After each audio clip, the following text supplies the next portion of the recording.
Welcome to FCNYC. I'm here with Dominc Mauro, and the last time that we taped an episode, we were talking about UFC 151 that was supposed to happen last weekend. That was going to be Jon Jones' comeback.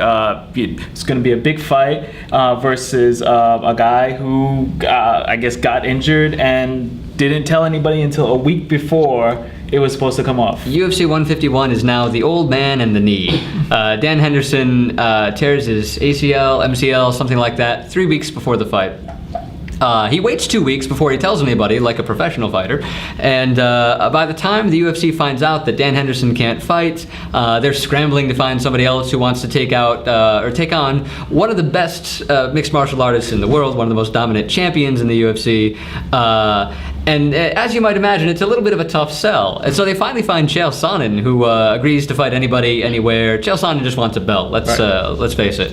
And so Chael Sonnen decides to take the fight on 8 days' notice. I mean, that's immense for you. But they didn't ask Jon Jones. No, they did not ask Jon Jones. And when they did ask Jon Jones, Jones said no. Because he's going to have to cut weight, he's going to have to do media. And so Jon Jones said, that gives me about 3 days to train for Chael Sonnen. Now, it's really a high risk, it's no one's situation for Jon Jones. Definitely. I mean, Chael Sonnen is one weight class down. He's coming off of a knockout loss to a guy that's, while he's a champion, he's an older champion, and Jones is sort of the bigger, younger, faster, stronger version of that champion. So what if Jones wins that fight? Like, everyone says, oh, well, of course you knocked out Chael Sonnen. I mean, look, you're just a bigger, stronger Anderson Silva without all the cool counter-striking.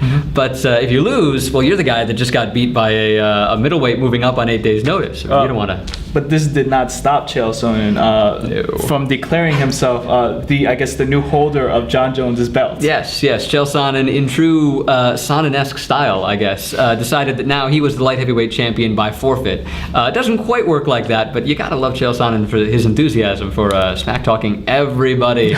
So then the UFC asked Machida. Yeah, Lyoto Machida. So Jones agreed to fight Lyoto Machida. Now the problem is that the UFC didn't actually ask Machida before they announced that Jones was going to be fighting Machida. So Machida was away meditating under a waterfall or something where he doesn't get very good 3G in Brazil. And so when Machida got back into cell phone range, he turns out his phone. He's like, oh hell no, I'm not fighting Jon Jones on 3 weeks' notice. So last time Machida had a full training camp, but he still got choked out in the second round. So Machida balked, and the UFC was back scrambling again to find another opponent for Jon Jones. They finally settled on Vitor Belfort, who at one time did hold the UFC light heavyweight championship back in like 1998. But now he fights at 185 pounds. Belfort hasn't fought at light heavyweight in, I think, 5 or 6 years at this point. But he is coming off of a couple of wins, and that's, a lot better than Chael Sonnen as far as middleweights go. So Jones, Belfort, in a couple of weeks in September. I'm looking forward to that fight. We'll break it down as it gets closer. But good luck Vitor Belfort's knees in the meantime. Yeah, and then, so this Friday on FX, we have UFC on FX5, and we're going to talk about really the 2 fights that are worth watching on that card. And we're going to start with the Jake Ellenberger, Jay Hieron fight.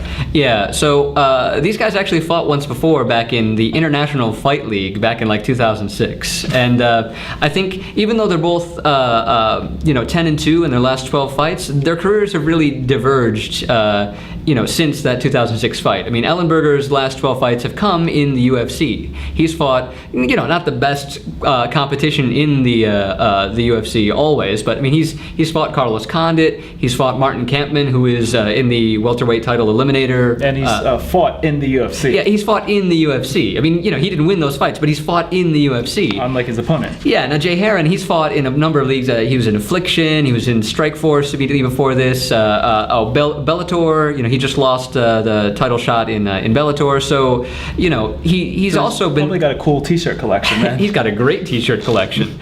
He's got a much wider network of ring girls that he can call up but like no, so so Jay Hieron, he's really to say that he's out of his league is actually literally true. I mean, this is a new league for him. He hasn't fought in the UFC since he got TKO'd by George St. Pierre like a million years ago in like his 4th professional fight. So, we're going to see what Hieron's made of. I mean, does he really belong in the UFC? Jake Ellenberger, he wants to get back on the winning track after really, really heartbreaking loss to Martin Kampmann when he had Kampmann really hurt in the in that first round. So we're going to see hopefully some improved finishing killer instincts from Jake Ellenberger, and we're going to see Jay Hieron in the UFC. So that's win-win for Hieron. Yeah, I guess so. And then the main event features Travis Browne, who we last saw knocking out the fighter that we anointed the Commodore, Chad Griggs, versus a guy, Antonio Bigfoot Silva, whose claim to fame is taking out Fedor. So the guy who took out the Commodore versus the guy who took out Fedor. Oh man, I didn't even think about it like that. Yeah, so both guys have very impressive wins on their resume. I mean, defeating Fedor, the last Emperor Emelianenko, versus defeating Chad, not really the Commodore, but we call him the Commodore, Griggs. Both of these guys have some really highlight wins on their resume. But in all seriousness, Travis Browne, his resume is actually pretty thin. He's fought, Czech Congo and Stefan Struve, like the 7 million foot tall, Swedish guy, and he's won all his fights. The Congo fight was a draw, but he's 13-0. He looks good in his victories. I mean, he doesn't ever look like he's in trouble, and so this is a really big step up, no pun intended, big step up in competition in Antonio Silva. Silva, he's fought in Pride, he's fought all over the world. He's only got 7 more fights than Griggs, but I'm sorry, 7 more fights than Browne. Right. But these are fights against really top level fighters, most of whom he's lost to. I mean, Silva doesn't look good against top level competition, with the exception of Fedor Emelianenko, who's definitely lost his competitive edge by the time he fights Silva. But 3-3 in your last 6 fights, that doesn't inspire a whole lot of confidence against a hot young prospect like Travis Browne. And at this point, Silva pretty much is a gatekeeper with a giant target for a chin. That chin is just huge. It's like a crescent moon. It's immense. And so I really see this fight going like Silva's last fight against Cain Velasquez.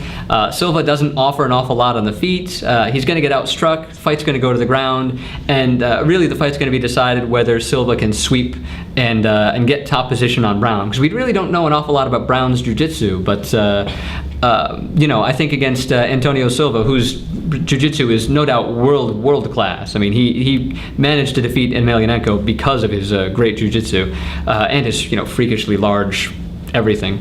But I think this fight probably plays out a lot like that Velasquez-Silva fight, where Browne just pounds Silva out. Silva, it's hard to do jiu-jitsu when you're being punched in the face all the time. So we'll see on Friday. Yeah, we'll see where Travis Browne belongs in the UFC heavyweight division. Definitely. And thank you, Dominc Mauro. Thank you for watching UFC on FX5 this Friday on FX for free. So tune in, and we'll see you soon with the Jon Jones updates.